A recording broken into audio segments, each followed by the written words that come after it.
If you're doing 10K a month and your emails are not bringing in 3K a month, then I think you're leaving money on the table. And I think it is important to either invest in the knowledge yourself, which is time consuming, but can be worth it, or you get someone to start helping you. Hi, and welcome to the Bright Minds of E-commerce podcast. I'm Dana, founder of Bright Red Marketing, and after helping so many businesses in the e-commerce space over the years, I wanted to bring you the best advice Australian experts in e-commerce and e-commerce store owners had to offer. If you want relatable stories and actionable advice and the latest Facebook advertising strategies, you're in the right place. So let's get into today's episode. Today we're here with Priya from Flow Butler. Welcome, Priya. Thanks, Dana. So great to be here. It's so good to have you back on the show. I mean, you've had quite an adventure since the last time we spoke. We certainly have. Let's jump straight into the juicy stuff first, and then we'll come back to that story at the end. Why is email marketing so important? Email marketing is one of those things that just gets overlooked. People think it's just like sending emails, but there are two ways that I like to think about it. So one is if you were to picture your business as a bucket and you spend all of this money trying to fill that bucket with sales using ads and influencers and all this kind of paid traffic, and then your bucket is just leaking because there's a giant hole in the bottom because you don't have the email marketing to support that hole.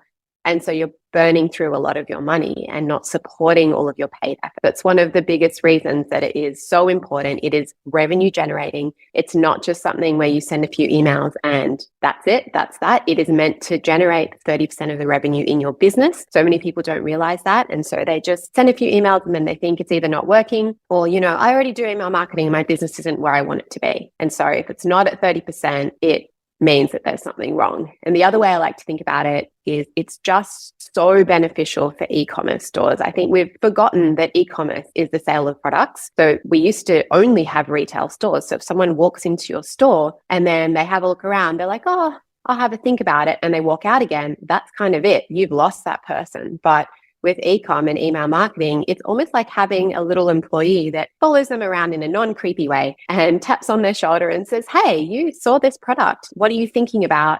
Why aren't you purchasing? And then you give them the answers to the questions in their brain. So you answer those objections and you say, well, here's a bunch of other people that actually liked it, and you give them social proof. And then they come back to your store and they purchase. And so it's almost like having these employees that you don't have to spend that much money on that do a ton of the work for you. I love that. And I think having that benchmark too is really important. I think we were talking before we started recording about some people I've spoken to that are definitely not getting that 30% from email marketing. I think that's a really nice benchmark for people to have and go, okay, do I need to be working on my email marketing? Yes or no? That's a really nice, clear benchmark. So I love that. Obviously, having emails going out is really important, and we'll talk about that a little bit in a moment. But I know something that people struggle with is getting more emails in the first place. So if people are really struggling to build that email list to be trying to get the 30% of sales, do you have any sort of top tips, recommendations on how to really start focusing on building that email list? Absolutely. So one of the things that we've done for at least a decade is the standard 10% off. And that is getting a little bit boring for customers. I think people are like, unless they have a super high intent to purchase already, that can be helpful where, okay, I know I'm always going to get 10% off, but the fact that it's always there means people are just like, whatever, not really that fast. I'll come back at any point. It'll still be there when I decide I want to buy later. Exactly. So playing around with some of these offers, and they don't always have to be discounted incentives. I know some brands either don't want to discount at all because they feel like it devalues their brand, or they find that it eats into their margins too much. So you can use different things. One thing we found really successful is free gifts, and you value the gift at significantly higher than what it would cost you. And the gift is not actually meant to be purchased, but it is available to be purchased on your site. So the gift might be one of the jewelry brands that we owned. We had like a $70 free gift. Now, very few people know that that gift cost us very, very small amount of money, and we would give it away for free. And giving away that free gift cost us less than giving away 10%. And that's how valuable it was for us. And then you put a time limit on it. So if you're able to change your offers around and say limited time, even if you don't say it, you could do one each month, or you say it's a limited time and you're playing on the scarcity element. And so people then go, okay, I need to sign up now. Otherwise, I'm not going to get this gift because next month it will be different.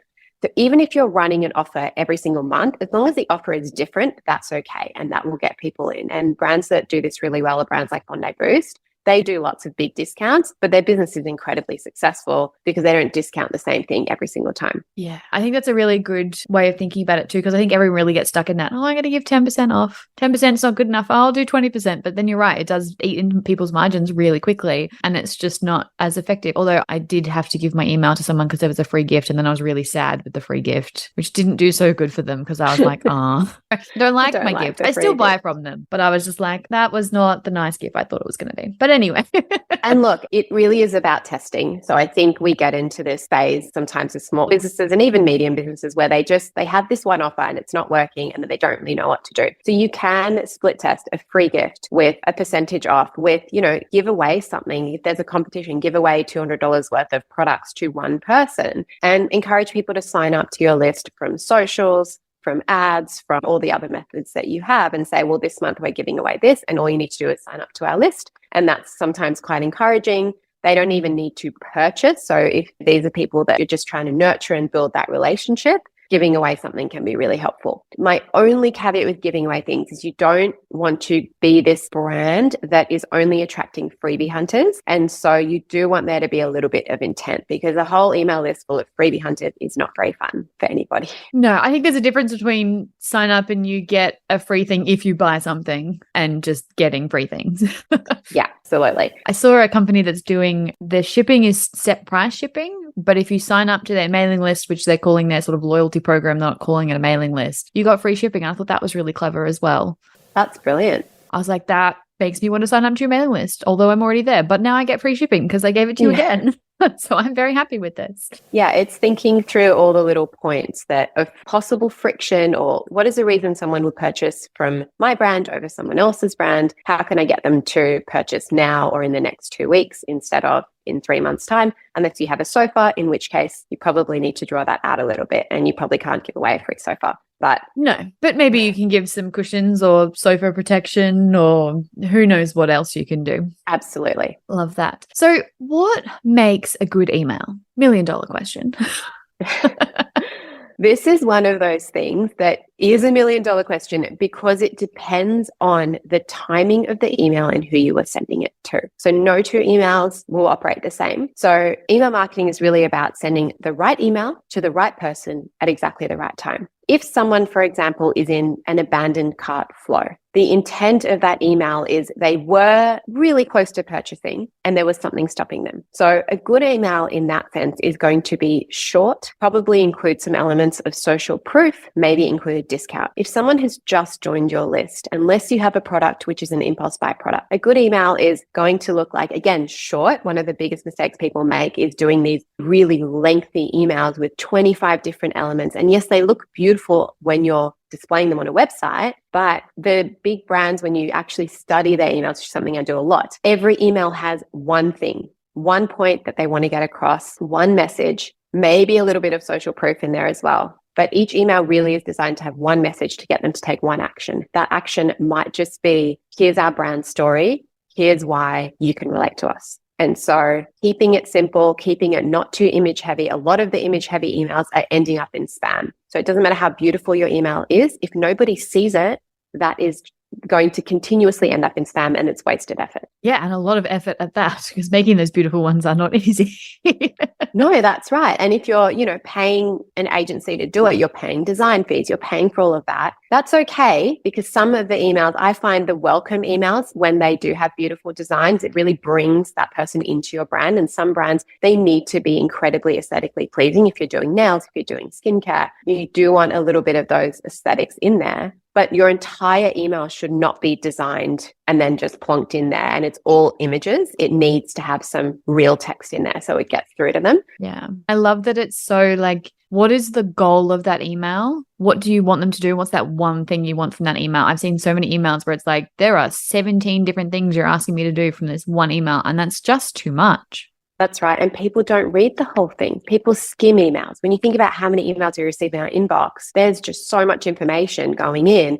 And I think people sometimes feel like they need to cram a lot into the one email because they're scared that they shouldn't send too many emails. But it is much better to just send an email with a single message and then send a few more emails, spacing them out reasonably, than to just bombard everything in one email. Because the other thing is someone might just be having a busy day and delete that one email and then they never hear from you again, but they wanted to. And so it's just about finessing those different points and just keeping it really simple. Yeah, I love that. So we've sort of touched on it in terms of welcome series and abandoned carts and those sorts of things. But what are some of your favorite sequences to set up, or at least like the most important? Curious to know your thoughts. Look, I think welcome flow, very important, and important to really touch on elements of your brand, showcase your products. That's when someone initially shows that interest in your product. That one you have to get right. Abandoned cart flows. So many people just use the standard Shopify. If they're using Shopify, abandoned cart flows. It's not good enough. It's not going to convert. It's too generic. I think it's really important to use a platform like Klaviyo and build out a very specific flow.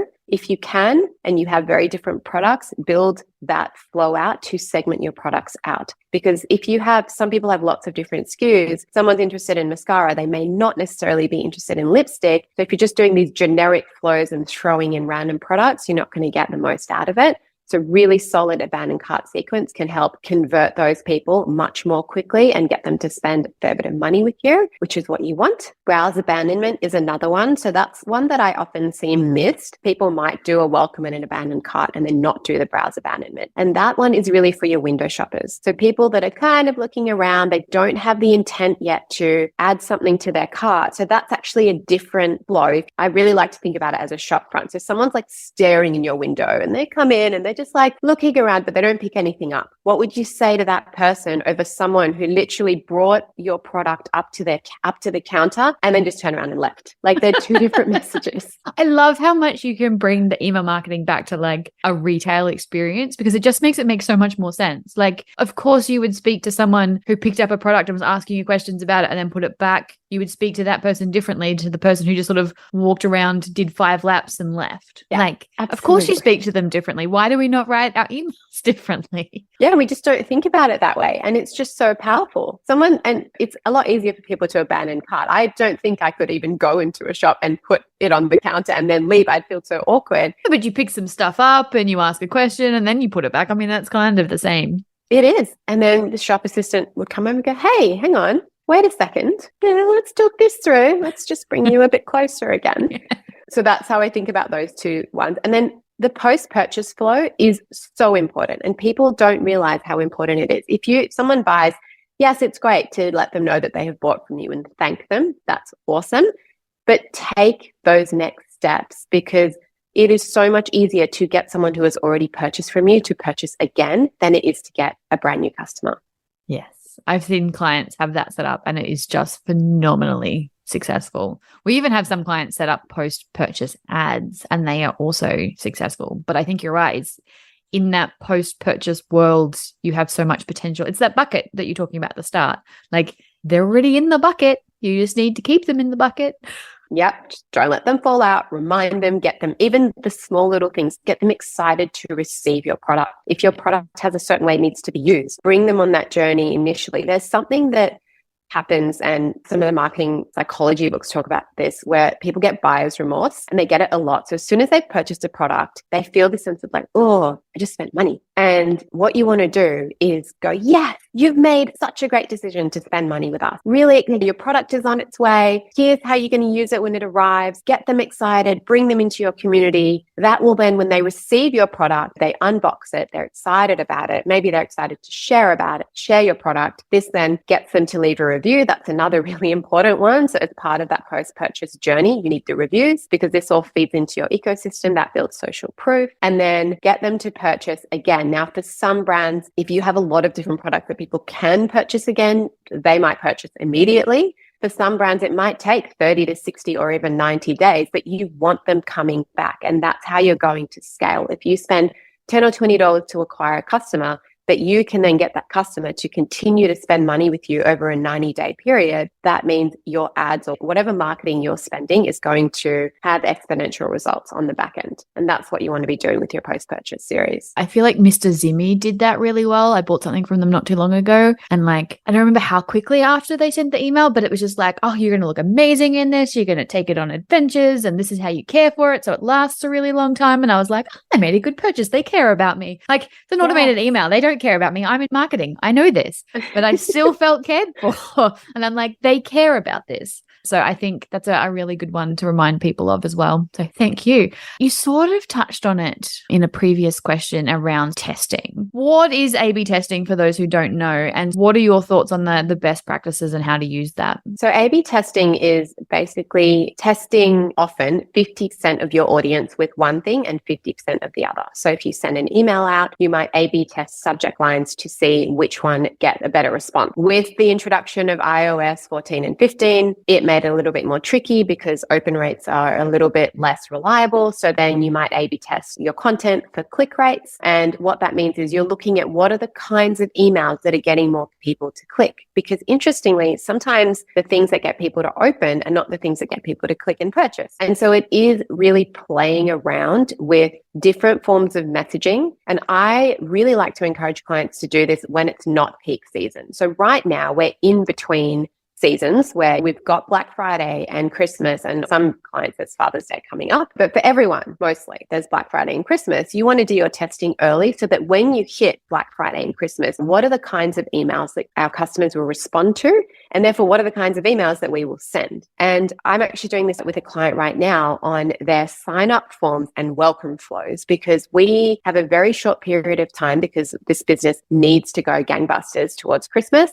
So we've got probably 6 weeks where we can do some testing. We're split testing an offer, so free gift with a 10% discount. Can't go lower than that for margin reasons. So we're going to put 2 sign-up forms. One sign-up form will be shown to 50% of the audience and another one will be shown to the other 50% of the audience. We'll see which one gets the better sign-up rates. And then the flow, the welcome series, is being split tested based on those sign-up forms. And so we're then going to be able to see which one gets the most purchases. So that welcome series has 34 emails in it. It's extensive. We are further split testing that by audience. However, she has a very short period of time to get incredible results. And so that's why we're doing this, because it helps inform the rest of her marketing. But what's interesting is when you get those results, you can then say to your ads manager or ad agency, hey, can we focus more on the free gift offer with our ads? Because that is bringing in a lot of people. So it then further informs your marketing channels with your top of funnel, which I really like. So using all that split testing data to then inform the type of marketing, the type of audiences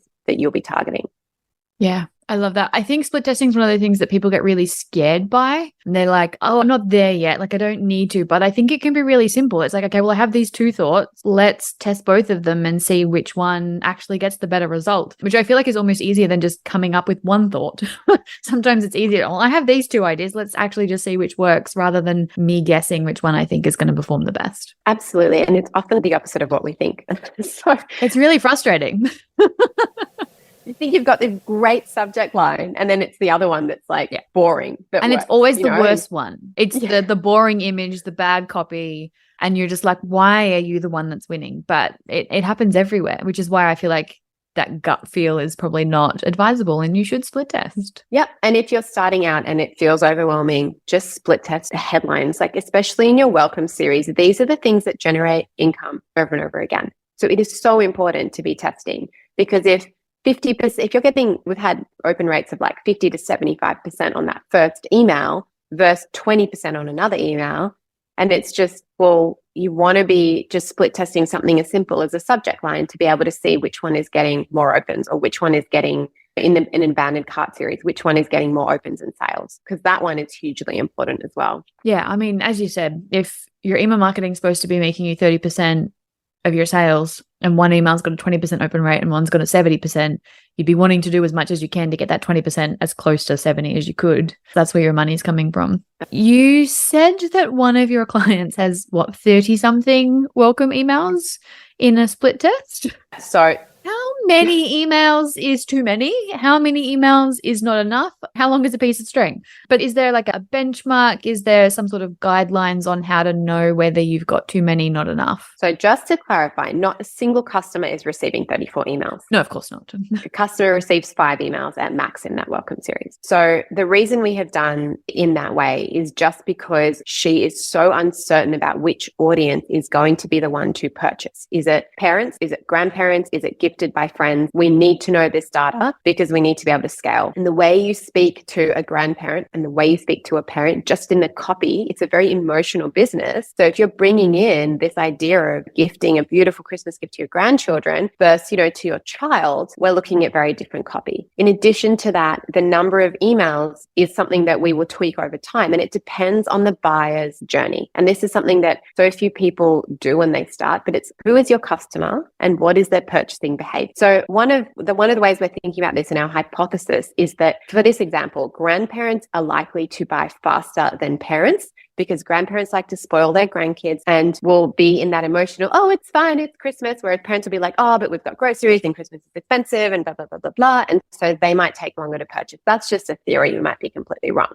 But we're using that theory to then design those emails. And so when you've got a product where it's more of an impulse buy product, you want to be more aggressive with your emails, use incentives in the first few days. We had a product that either people bought in the first 3 days or they came back in 2 months. And so we had quite a few emails going in those 3 days, meaning we had 3 emails in 3 days. Then we had a 4th and 5th day email just to capture any of those people that were laggers. And then we wouldn't bother them too much until it was 30 to 60 days. With other products, you might do 5 emails over a 3-week period because that customer needs more information about your product. They need to know how to use it. They might have objections on sizing and fit, and you want to address all of these points in your emails. So it's not so much about the number of emails. It's what are the different consideration points for that customer to purchase, and how can we answer those questions in the customer's mind? We like to use the path length report and time lag report in Google Analytics to get a bit of that data. So we think through if someone has 7 touch points and their bulk of customers purchase within 14 days, how can we get those 7 touch points without bombarding them? But how do we get all those little messages across over a period of 14 days? And that's how we determine how many emails there are. I think 3 emails in a welcome series is probably your absolute minimum. And that's sort of your baseline. Anything less than that, I don't think you're nurturing enough. I start with 5 and then we go up and down just because it's really hard. It really depends on the business. Want help with your Facebook and Instagram ads? Remember, you can always book in a free strategy session at brightredmarketing.com.au/free-strategy-session. We'll run through all of your ads, see what's working and what's not, and no sales pitch, I promise. So let's get back to today's episode. Obviously, you're talking about a lot of things that are fantastic and very helpful. If someone is listening to this and they're just like, that is way more than I'm putting into my emails. I just send a broadcast once or twice a week. I'm obviously missing a lot. When is a good time for people to get help? Like, is there a point where you're like, okay, you're at this point of business, you probably should start to get help now? Or look, you're probably not just yet. You probably need to just learn a few things and kind of get through it on your own a little bit until you get to this point. I think there's differences between you can get some one-off help or you can get ongoing help. Yeah. So I think it is, if you don't have time and you are completely overwhelmed by the thought of email marketing, even setting up that first flow, you're probably going to waste 2 months trying to work out what trigger to put in because you're just too overwhelmed with it. So I think it can actually be a really good idea to just get someone to set up those flows for you. Basic flows, we'll put a few emails in each one. That way you at least have the basics going. You've got some beautiful emails. Then you can start to learn about split testing and that sort of thing. If you're doing 10K a month and your emails are not bringing in 3K a month, then I think you're leaving money on the table. And I think it is important to either invest in the knowledge yourself, which is time consuming, but can be worth it, or you get someone to start helping you. And one of the good things about emails is once it's set up, it will run for a while. So you can get some help, drop off the help, get some more help, and really just be flexible with how you think about it. Don't think about it as in, I have to hire an agency now when I'm doing 10K a month and I have to spend $2,500 a month and pay that for the next 12 months. It's not really the way to think about email marketing. I think you can be much more flexible with it. Yeah. But, if you've got some sale periods coming up and you want to be hitting 20, 30, 40K a month, without emails, you're just relying on paid traffic. You're losing so much of that. So I think it is important to work out where you're going and where do you want to be, and then just find someone who can just deliver what you need. I love that. On that note, can you tell everyone about your new business? Because I am obsessed with the service that you're offering. I think it's genius. I've been talking about this since you came up with the idea, but it's fantastic. And I think it's really going to help so many people who are in that space where they're like, I need help with this, but I don't want to be spending an absolute fortune on an agency. And I just need a little bit more regular, consistent help. So can you tell us a little bit about Flow Butler? Absolutely. I'm so excited that you're so excited about it. So my co-founder and I have both had multiple e-commerce businesses. And I think I've spoken about this in the last episode that I was on with you, so I won't go into all that detail, but they were successful. We exited those. And when we were running them, one of the things that we realized was when you start out with email marketing, you've only really got two options. So one is that you do it all yourself, and it is much harder than you think to actually understand what you're doing and how to do it. And it's also quite time consuming. And the other is to hire an agency. And for a long time, we were just not at the point where we could afford to hire an agency. And so the idea that we came up with was essentially an email marketing service where you could get basically expert email marketing at a crazy affordable price. She's not lying. It is crazy affordable. It's fantastic. I've actually had a couple of people go, it's too good to be true. What's the catch? And we've just redesigned the model. So we just don't do things in a way a standard agency does them. It's very flexible. And so going back to this idea where for e-commerce, you will have peak periods with Black Friday or Mother's Day or Father's Day where you need to have your email set up. We do entirely separate flows for Black Friday. So we would never run your standard flows for Black Friday to it. Like you're just missing out on so much money. So you can come in, you can get a bunch of things set up, and then you can either drop back to, we have a cheaper plan, which is we'll just continuously do campaigns and things for you. And then you can ramp up again. You can even pause. So if you just need that basic setup done, we can do that for you. And then you can pause, go away, come back when you need, come back after a few months, get some insights. So we're very flexible in that way. We don't do fixed contracts either. So you just sign up, get onboarded. If you sign up today, we start work tomorrow. So there's no delay no sort of 2 to 3 week delay in getting work done. So we're very flexible in that sense. And we're really here to support those businesses that are in between kind of doing it themselves and then having a full service agency take on everything for them. Yeah, I think it's such an incredible service because of the way that you're doing it differently. It's not just, here, pay us a huge amount of money every month and we'll get this sorted for you. Like it's super flexible. And I just think it's amazing for small businesses. And I believe you have a special little offer for our listeners. I do. So we'd love for you to give us a go. If you use the code BrightRed, you can get 20% off your first month with us. We are confident that you'll love the way we work. We've got clients who are just really enjoying the way we work and how quick we are with our turnaround. We also offer some strategy. So, if you are a little bit lost, we're here to help. I definitely recommend everyone go check out Flow Butler. Priya has a huge amount of experience in e-commerce, so she knows what she's talking about. You've obviously got, as I said, a huge experience in e-commerce. So do you have like your top 3 tips for e-commerce businesses? I do. So I think we spoke about before how it all starts with the customer. Cannot stress that enough. There is no cookie cutter approach to anything you do. Just really understand your customer well, get into their shoes, understand their buying behavior. And if you're really confused, the great thing with email marketing is that you can actually spy on other brands for free because you sign up to their emails and you analyze them. And so I always recommend, because we do this as well, we will literally just sign up to people's emails, study their journey. When are they sending emails? How long apart are the emails coming in? What do the emails say? What are they doing? And model it off that. Don't copy, but you can model it. The other point I would say for e-commerce is to really know your margins. It's not email marketing focused, but it's just so important for everything that you do. Every strategic decision you make, whether it's spending money on ads, whether it's crafting an offer, whether it's understanding, if I break even on my ad spend, that might be okay because customers come back again and again. And so that makes this spend okay. How do we increase the back end of that? With email marketing and with other offers that are, post-purchase sequences. So really understanding your margins and your data will help inform how you grow and where you should be investing your money. Yeah, I love that. I'm team margins too. You got to know what they are. I can't believe how many people don't. And it's fine. I think we don't get taught this for some reason. It's just something you have to know. And so a lot of businesses figure that out several years down the track. Yeah. Yes. And you had your third point before I interrupted you because I got excited about margins. That's okay.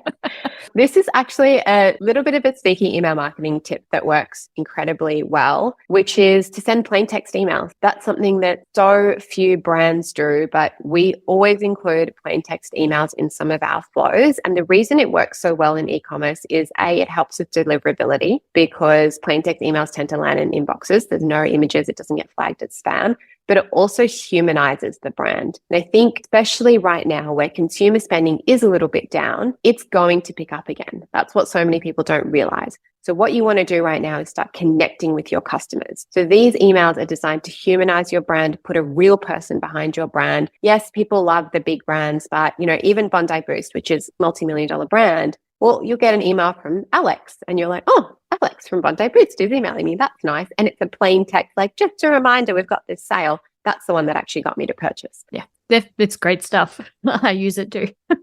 Yeah, it's amazing. And it feels like it's coming from a real person, which all emails are coming from real people. There are people running your business. So that's just one of those tips where I think focusing on humanizing your brand and building that brand relationship. We're about to go into Black Friday sales, all that sort of thing. It's the brands that people have a connection with that are going to get their money, because if people are looking at where they're going to spend their money because funds are limited, they are going to spend, but they're only going to spend on what they really love and want. That's it. I think I got one of those from a beauty brand, and it was from the founder, and she's just like, I'm so glad that you bought it. Like, if you have any questions, let us know. And I was like, I know that this is automatic and I still am impressed.